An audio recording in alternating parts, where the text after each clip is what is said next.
The Sacramento Kings defeated the Golden State Warriors 118 to 94.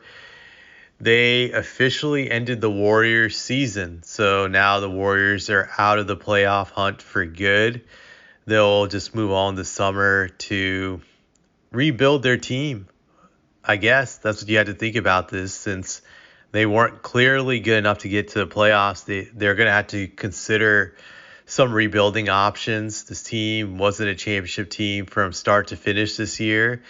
They were they were not on the level of the previous elite teams they had in the past. But I think most importantly, this wasn't just any type of loss. I feel this loss, I believe, just ends the Warriors dynasty for good. I definitely believe that. Just it seemed like to me like a passing of the torch moment when you see an old over the hill team lose to a young, hungry team. That's what it was really tonight. Granted, I know people are going to say outside of the Warriors' big three of Curry, Draymond, and Klay Thompson, the rest of the Warriors are a fairly young team. That may be true, but the Warriors do revolve around that big three. That's who they revolve around. So despite the rest of the team being young, it doesn't matter when the team is built around those three guys who are now a bunch of old senior citizens, for being honest about it. But when you look at this game, the game was competitive for the first, I would say, 3-4 minutes of the game. It was close. Both teams were going back and forth. Keegan Murray of the Kings really jump-started the game. He came out firing from the beginning. I think at one point in time at the start, he outscored the Warriors 13-11. So you give him credit. Kudos to him for just stepping up big time in a must-win game. De'Aaron Fox had a solid game, I feel. Didn't shoot great, but he got 24 points. He pushed the tempo. He controlled the game.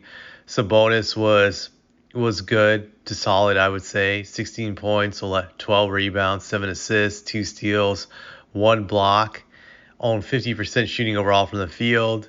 So he had a really good game. I guess you could say that. I was actually happy for Sabonis more than anybody else in this game after what Draymond did to him last year. Draymond did punk him, so it was good to see Sabonis get some revenge on Draymond. Granted, this is not a playoff series, but still it had to feel good after what had transpired last year, especially how Draymond taunted him after that series was over, called him out after Game 7, all the other stuff that went down. So good for Sabonis. That's what I'd say.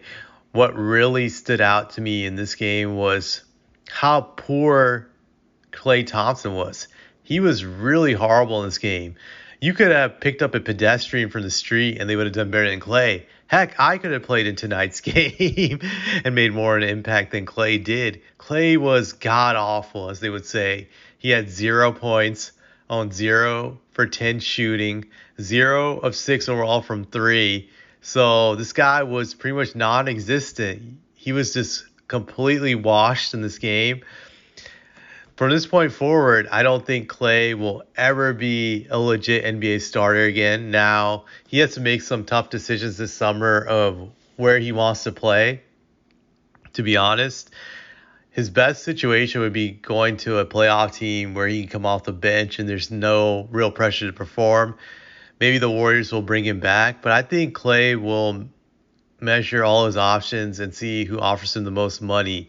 I think he could still be a solid bench player, but this guy's days of being a starter is gone. He'll never be what he once was. He's too much of a liability on the defensive end. He's a traffic cone.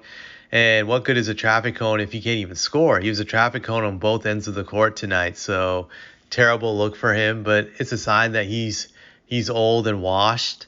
Stephen Curry had a good game, not a great game, 22 points, 8 of 16 shooting, but the Kings really smothered him throughout the game. I think halftime he only had like 5 points, and he kind of came alive in the third quarter, I believe, but it wasn't good enough. He had 6 turnovers in this game, and you could tell he was just really frustrated.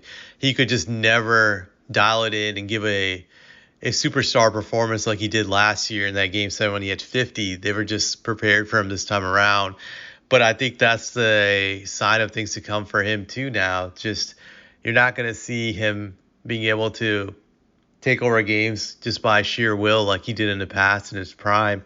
I think his prime is now officially over. Sure, he'll have the turn back the clock games every now and then, but I think this will be the new normal for him when he's going against young and hungry teams that can match up with him, especially when trying to get into the playoffs.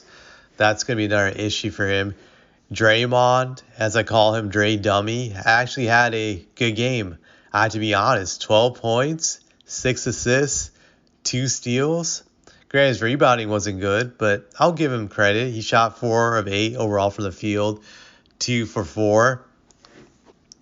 I give him credit for that, but Draymond, I felt all of this year was a liability for the Warriors, and he'll continue to be a liability going forward. This guy will be older next year. He'll be slower, more grumpier, more frustrated. I think Draymond can't be with the team long term, but they'll keep him because he's Steph's boy and Steph is loyal to him. So Draymond's going to take the ship down with him in upcoming years. I just don't see how they can have a healthy locker room with him going forward, because he's not a guy you want when you're in a situation where you have to rebuild or where you're losing. He doesn't handle it well. He's not a guy who can you can look for veteran leadership in a losing situation. He can't provide that. He's not strong enough to give that. But I feel that the Warriors are now finished. This is it. And I think Steph Curry even recognized in that game when they lost, you could see how sad he was. It really struck him. You just saw the way he walked off the court, all dejected and depressed. You saw the way he looked. It wasn't just any loss. This was kind of like I said earlier, changing the guard. And I think he recognized that this is going to be the new normal for him going forward, that the Warriors will always be underdogs against young, hungry, healthy, athletic teams. They just don't have what it takes to compete with those teams anymore. I think one of the damning things of this game is the Kings didn't shoot good overall from the field. They only shot 43.9, while the Warriors shot 41.3. But the biggest deciding factor in this game was really three-point shooting. Kings shot 18 of 39, 46 overall from the field. Warriors 10 of 32, 31 overall from the field. So this is a game where the Warriors would have normally won in the past when it came to a three-point shooting contest, because they were once the best three-point shooting team in the league, a very prolific team when it came to three-point shooting. And they lost the three-point shootout tonight. So that's another sign of their decline. So, yeah, this is really the end of the Warriors dynasty, their era. It's officially over. You could just throw them in the garbage. They're now yesterday's news. They're a team that was once great but is no longer great. They're just throwing the dustbins of history. That's all I have to say about this.